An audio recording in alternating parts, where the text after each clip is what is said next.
Creature built like a common garden bug, but scaled up to the size of a suitcase. A squid heavy enough to rewrite the limits of what an invertebrate can be. This isn't a myth or a sailor's exaggeration. It is a biological phenomenon that defies the very laws of survival. This is World Untangled. Today, we are diving into the Deep Sea Gigantism mystery to figure out why the hungriest place on Earth produces the world's most massive nightmares. We will be breaking down the 3 hidden biological laws that allow these creatures to even exist. Most people picture the deep sea as an instant crusher, and it sounds right. Pressure rises fast. In the trenches, it's over 1,000 times the pressure at the surface. So the instinct is, nothing big can survive that. But pressure isn't an attacker, it's just the room you're standing in. Deep sea animals have a biological cheat code. They are made of water. Water is nearly incompressible, and most deep sea creatures don't have air pockets, no lungs, no swim bladders, so the pressure doesn't crush them the way it crushes a submarine hull. It passes through them. Their internal fluids balance with the outside, and the body holds. Down there, a jelly-like animal doesn't feel flattened. It just exists inside the same physical conditions as the ocean around it. So if we're asking why giants exist, pressure isn't the wall people think it is. And the deep ocean removes another limit too. Gravity. On land, size comes with a brutal tax. Your skeleton must hold you up.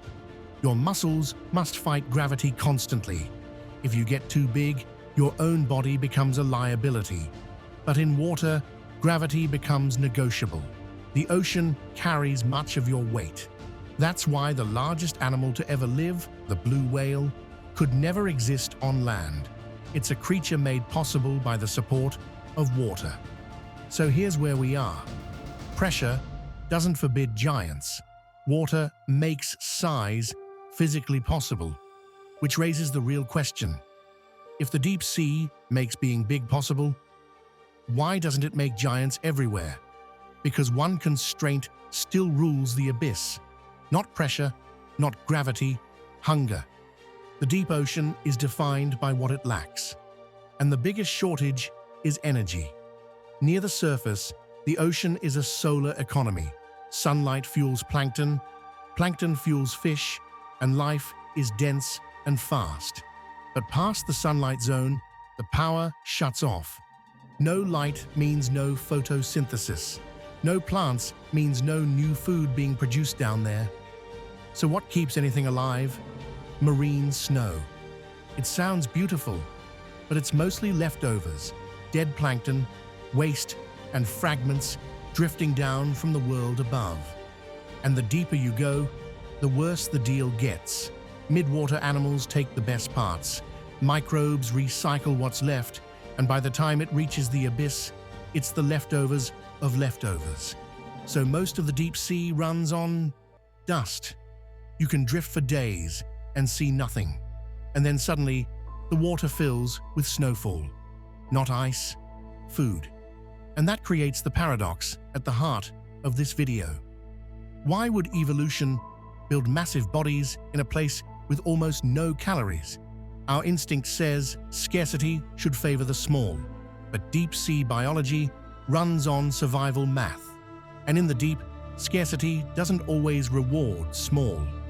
It rewards efficiency. If you love untangling the hidden rules that shape our planet, show some love by hitting that like button and subscribing to the channel. Now, we can finally lay down the real framework, the 3 laws that explain why the ocean keeps producing giants.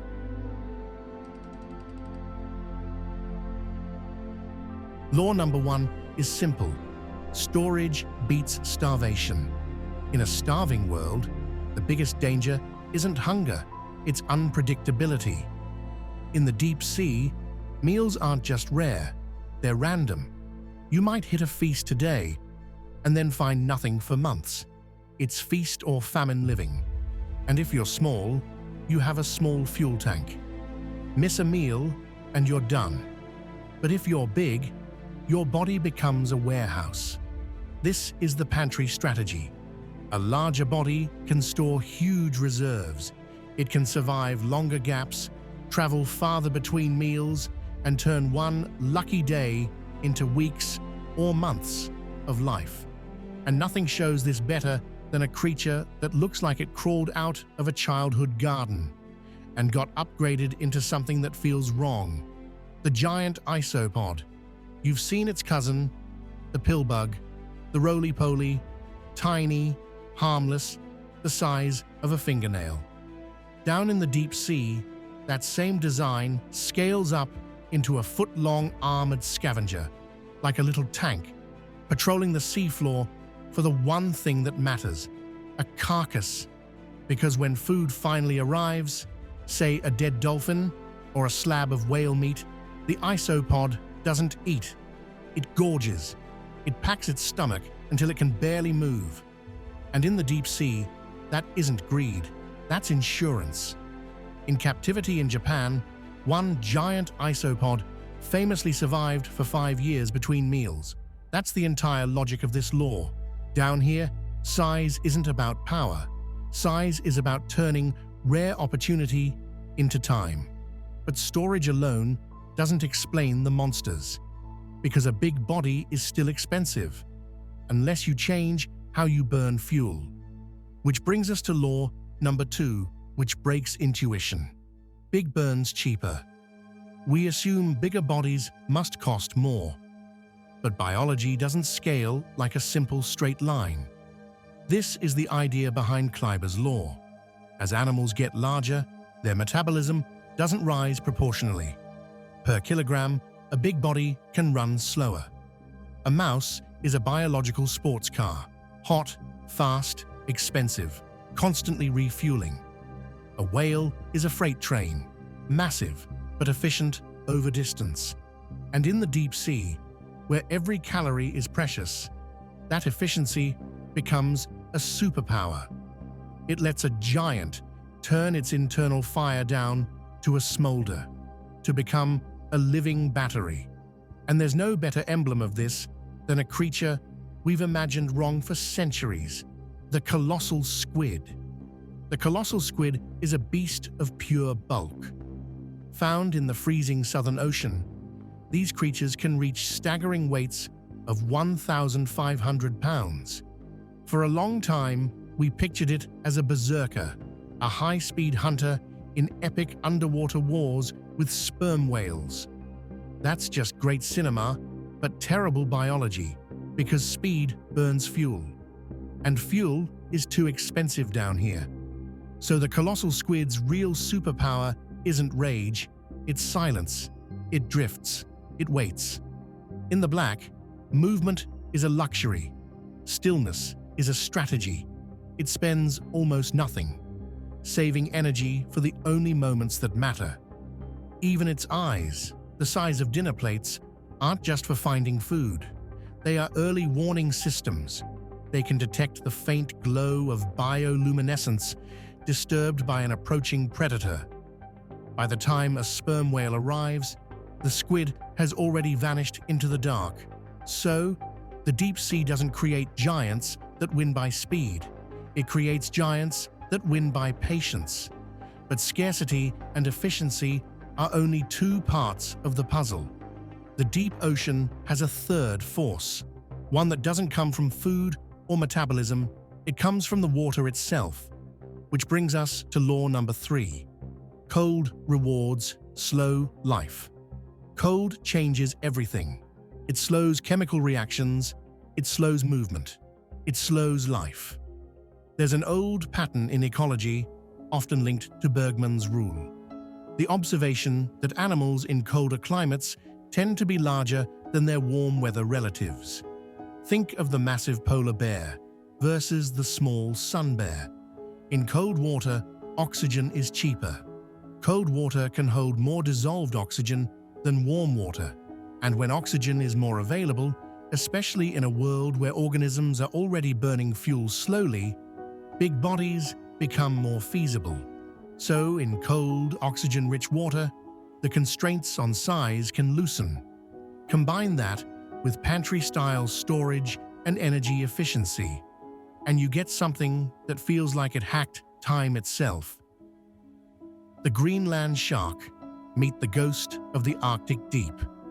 The Greenland shark rivals the great white in size, but it is built on a completely different philosophy. Unlike the great white, a high-performance athlete, the Greenland shark is a sleeper. It moves at a top speed of less than 2 miles per hour. It moves so slowly that early researchers genuinely thought the sharks were sick or dying. They weren't dying. They were just playing the long game. By burning energy at such a microscopic rate, the Greenland shark can live for centuries. Using carbon dating on their eye lenses, scientists have found individuals that may be over 400 years old. Think about that. While human empires rose and fell and generations vanished on the surface, this specific shark has been drifting in the same darkness since before the Taj Mahal was built. The Greenland shark isn't built to dominate the ocean like a movie villain. It's built to outlast it.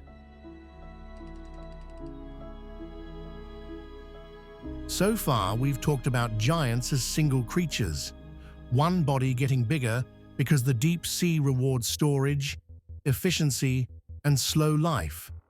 But in the deepest parts of our planet, nature starts to get experimental. Sometimes, the ocean creates a giant, not by building a bigger body, but by breaking the rules of what an individual even is. In 2020, off the coast of Western Australia, scientists stumbled upon something that looked like a glitch in the ocean's code. It was a spiraling gelatinous structure floating in the dark, impossibly long. This is the Siphonophore.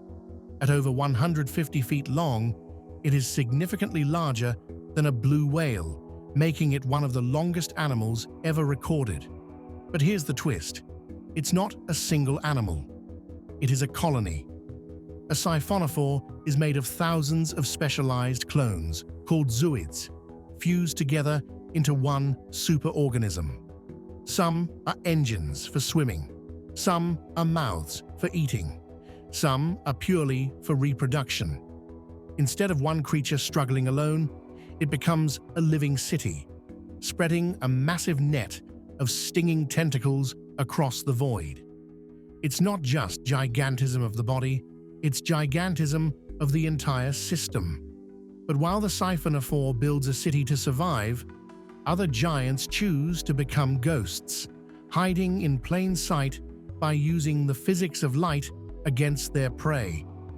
One of the best examples is the giant phantom jellyfish. It doesn't flash like many deep-sea creatures. It's dark, deep red, which is almost a perfect camouflage in the abyss, because red light doesn't penetrate those depths. Down there, red becomes invisible. This jellyfish drifts like a shadow, trailing massive ribbon-like mouth arms that can extend for 33 feet.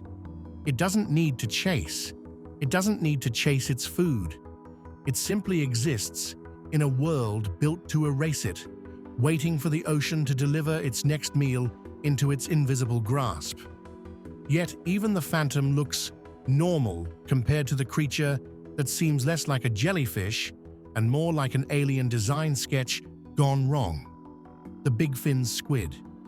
The Bigfin squid is a creature that looks like it forgot how to be a squid. Found at extreme depths, where almost no other cephalopods can survive, it features a tiny body overshadowed by massive, elbow-like tentacles that bend at sharp angles before trailing 26 feet into the darkness.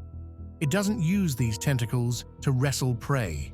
Instead, it uses them like biological fishing lines.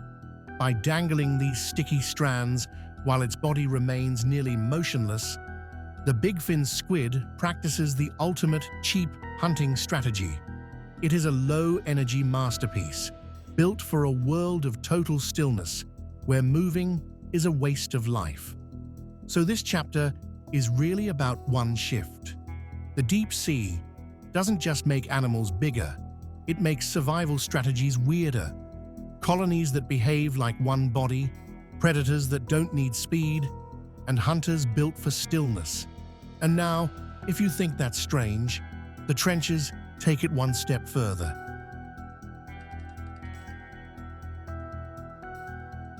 Below 6,000 meters, we enter the Hadal Zone. This is the final frontier of pressure, over 1,000 times higher than at the surface. In a place this cold and empty, life shouldn't just be small, it should be microscopic. But the trenches hold a paradox, the supergiant amphipod. Usually, amphipods are the fleas of the ocean, tiny, shrimp-like scavengers you could barely see. But in the deepest trenches, they scale up to the size of a human forearm. In a world with zero food, how does a flea become a giant? The answer is as weird as it is brilliant. Scientists discovered that these creatures possess enzymes specifically designed to digest cellulose, the tough fiber found in wood. But there are no forests in the abyss.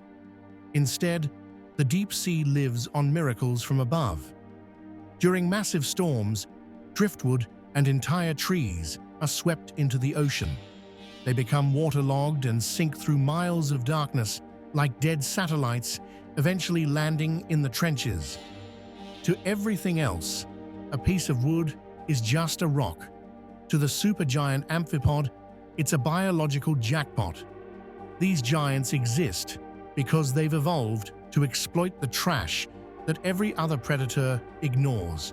And that's the trench paradox in one line. The deepest places on Earth don't just reward toughness, they reward patience and the ability to exploit the rarest kind of luck.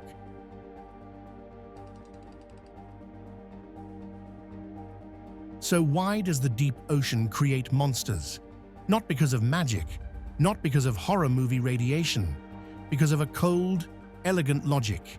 In a world of darkness and starvation, size becomes a pantry.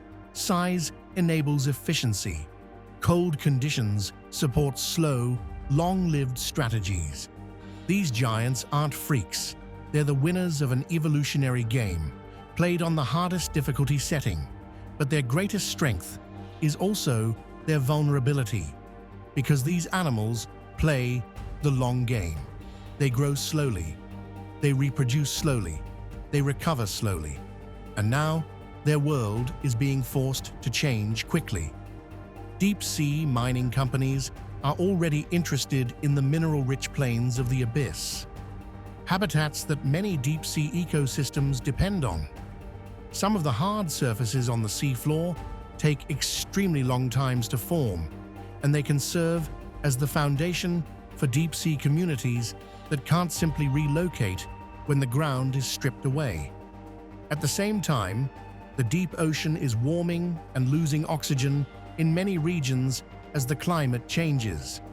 The cold, stable balance that makes slow life strategies possible becomes less stable. And that's the final irony. We used to fear what was hiding in the dark. Now we might have to fear losing it, before we even truly understand it. Somewhere in the dark, a Greenland shark is still drifting, built for a world that used to change slowly. If you had to survive in the deep sea, which strategy would you choose? The armor and storage of the scavengers, the silence and patience of the squid, or the centuries-long endurance of the shark? Tell me in the comments, and if you want to untangle more of the hidden rules that shape our planet, subscribe to World Untangled and join us for the next deep dive.